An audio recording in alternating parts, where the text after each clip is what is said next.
Mesdames, Messieurs, peuple congolais, il se tient aujourd'hui jusqu'à demain le sommet ordinaire de l'Union africaine. Et ce sommet se tient actuellement à Niamey, au Niger.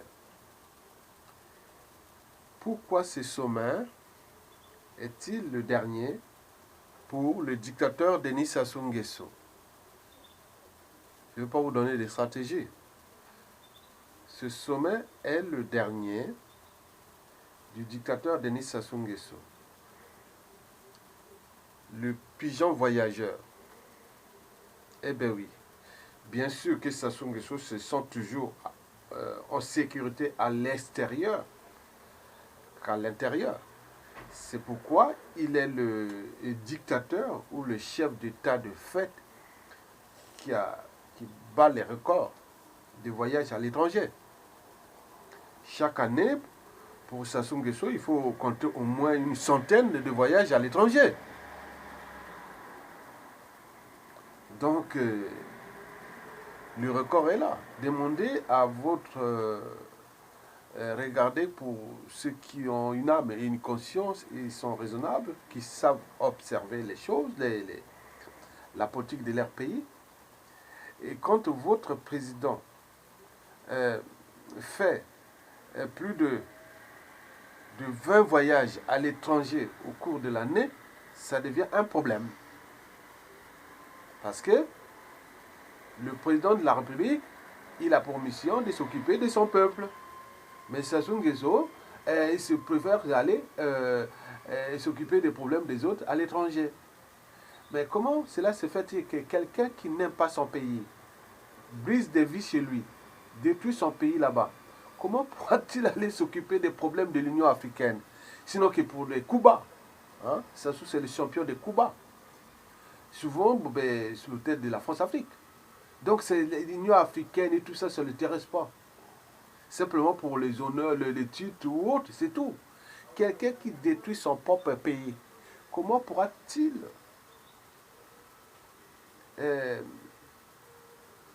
accompagner ou développer ou aider au développement de l'Afrique? Rien du tout. Mesdames, Messieurs, bon, il faut savoir observer les signes du temps. Au niveau de l'Union africaine, par exemple, d'après les sources sûres, Sassou est arrivé à Niamey hier. Il a dormi à l'hôtel. Je vous dis qu'il y a 31 chefs d'État, de fait ou de droit, qui sont là-bas. Et n'oublions pas les chefs de gouvernement. Et pour les présidents qui ont été empêchés. Bon, bref. D'après les sources fiables, il y a eu des moqueries. Sassou a subi des râteaux. Râteaux, c'est-à-dire il prend un rendez-vous avec un des chefs d'État et au moment du rendez-vous, il n'est pas là. Parce qu'on ne veut plus s'afficher avec Sassou. Ça devient Ebola. C'est gênant. Il y a eu des esquives. Il y a des chefs d'État qui les regardent Sassou Nguesso dans un angle mort. C'est comme un revenant. Donc on regarde dans un angle mort. Et donc on se dit, non mais celui-là, c'est quoi ce mec-là?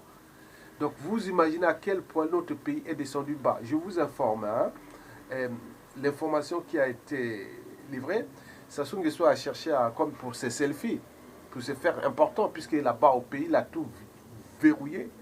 Le système de communication, que ce soit radio, télévision congolaise, que ce soit tous les médias sont verrouillés. Et il n'y a que lui.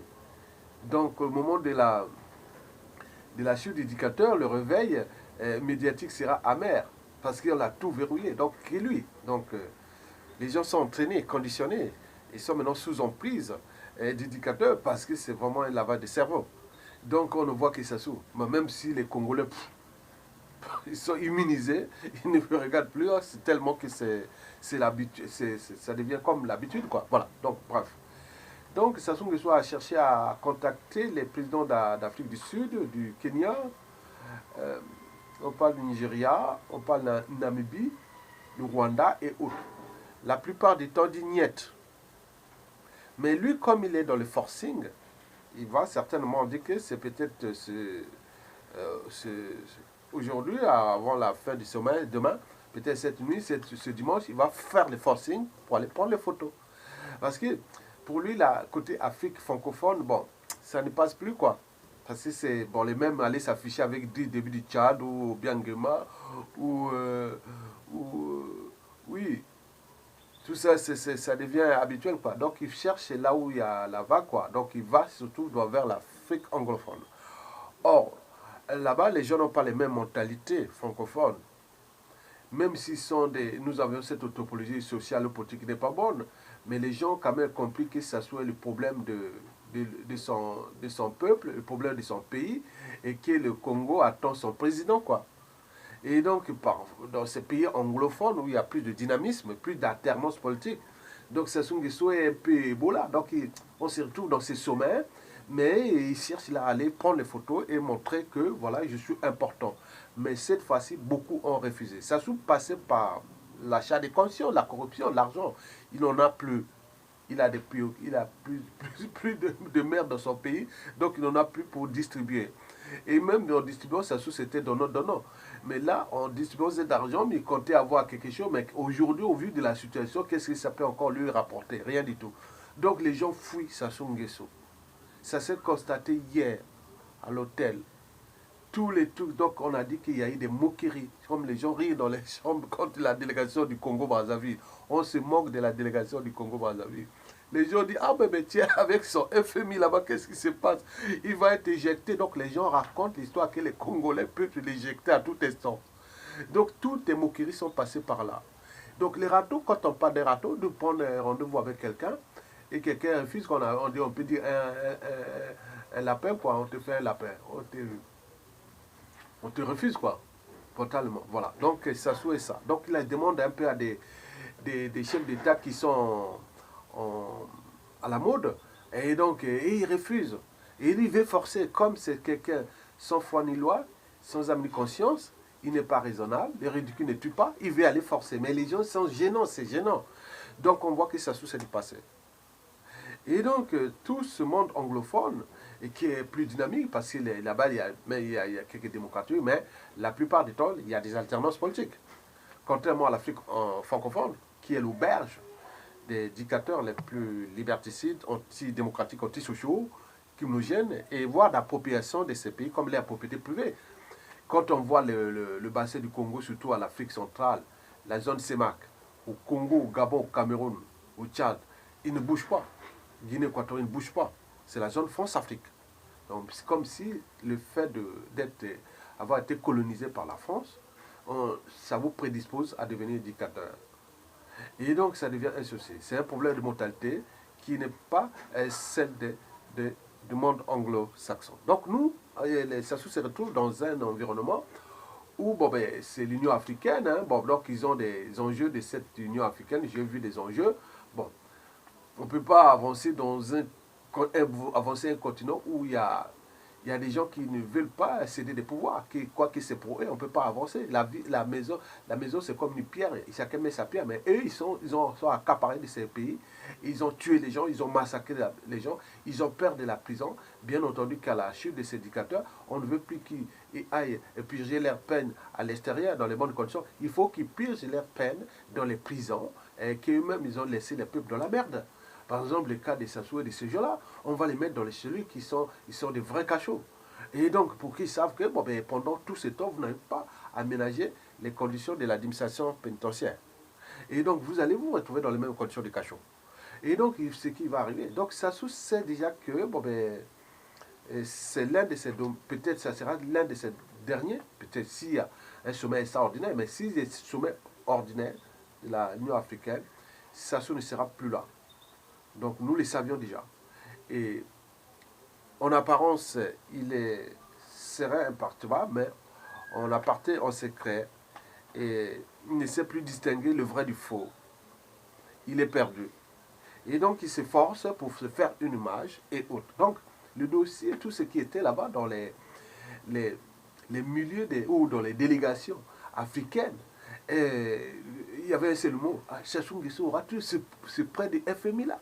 Et s'il n'a pas les prêts de FMI, qu'est-ce qu'il va faire le peuple congolais? Et qu'est-ce que... Donc les gens pensaient que la roque qui regarde comme ça, lui arrive là, il n'a même pas honte. Les gens pensent déjà, le conseil d'administration du FMI du 11 juillet 2019, on dit, bon, s'il n'a pas l'argent, bon, qu'est-ce qu'il va faire? Mais il va entraîner l'Afrique centrale dans la dévaluation et dans la merde. Voilà donc tout le monde regarde, voilà, même entre eux, hein, comme les débuts du Tchad et les Bongo et les Bia, tous ensemble, qui étaient déjà ensemble. Maintenant, ils ont des embrouilles, chacun sauf qui peut. Et donc, Sassou est là, et l'homme qui est venu tuer avec des mallettes, d'argent, bourré d'argent, pour séduire et pour faire des coups bas. Maintenant là, il est un peu perdu. Donc il fait vraiment la honte, c'est-à-dire les autres les regardent dans un engouement comme ça, ils regardent, oh là là, oh mon Dieu. Donc on attend cette semaine qui est cruciale pour Sassou Nguesso, qui arrive, c'est-à-dire la semaine du 11. Et donc le régime a fait une propagande que le FMI a déjà donné l'argent à eux et c'est bien comme ça. Non, non, non, non, non, c'est de la propagande. Sassou niet, on n'aura pas l'argent. Donc Sassou, on ne donnera pas l'argent à Sassou Nguesso. Pas donner l'argent à Sassou Nguesso, c'est sauver les vies, c'est sauver le Congo. Parce que le destin du Congo ne doit pas être mélangé avec celui de Sassou. Le destin du... le FMI, le Congo, ne doit pas être mélangé à Sassou Nguesso. Donc il ne faut pas qu'il y ait l'argent. Point barre. Et nous allons passer à une deuxième étape, ou ce qui concerne peut-être la dévaluation. Et s'il n'arrive pas autre, donc ils vont entraîner toute l'Afrique centrale dans la merde. Et donc on voit les conséquences. Oui, oui, les mêmes causes créent les mêmes effets. Nous avions d'options. Oui, Sassou dégage, point barre. Sassou dégage, point barre. On met une transition. Oui, il y a des bons gestionnaires, il y a des gens qui aiment ce pays, il y a tout là-bas. Donc le reste, Sassou est à ce sommet là-bas pour aller dépenser l'argent du Congo, alors que les gens sont de la merde. Bien sûr qu'on a entendu que, bon ben, demain, hein, oui, il va payer les salaires de ces sujets. Oui, c'est ces sujets, fonctionnaires et autres. Mais où est-ce qu'il a trouvé l'argent là? C'est l'argent caché dans les cimetières et qui fait sortir les CFA qu'ils avaient cachés dans les cimetières, dans les palais. Et que certains, ils ont transformé ça en devises pour les garder au chaud. Et on attend le moment venu parce qu'il y a eu quand même beaucoup, depuis un mois déjà, beaucoup de membres des familles du régime ou des dignitaires et tout ça. Et on fouille, hein, ils sont en train de fuir là avec beaucoup d'argent, ils fouillent vers l'étranger. Et donc, quand vous allez les aéroports de Mayabaya, international de Mayabaya à Brazzaville, et même à Agostino Neto de Pointe-Noire, ils fouillent là, beaucoup fouillent. Et donc là, ils savent bien que le bateau est en train de chavirer, il va certainement chavirer. Donc nous savions les signes du temps, c'est le dernier voyage de Sassou Nguesso au sommet de l'Union africaine. Je vous rappelle, c'est le dernier. Il va partir, il doit partir. Il n'aura pas l'argent du FMI. Il n'aura pas la dévaluation, va en entraîner peut-être dans la merde encore plus belle. Et ça va entraîner toute l'Afrique. Et voilà le gars qu'on a protégé. Et donc pour nous, on sait les stratégies qu'on va, on sait là où on va. Hein. Sassou Nguesso d'abord, notre priorité d'abord d'ici le 11, c'est le FMI. Il n'y a pas. Le FMI ne doit pas donner l'argent à Sassou Nguesso. Point bas. Et après on passe au deuxième étape. Juste à ce qu'il soit asséché. Et le peuple, c'est la faim et l'indignité qui va pousser tous les Congolais dans la rue.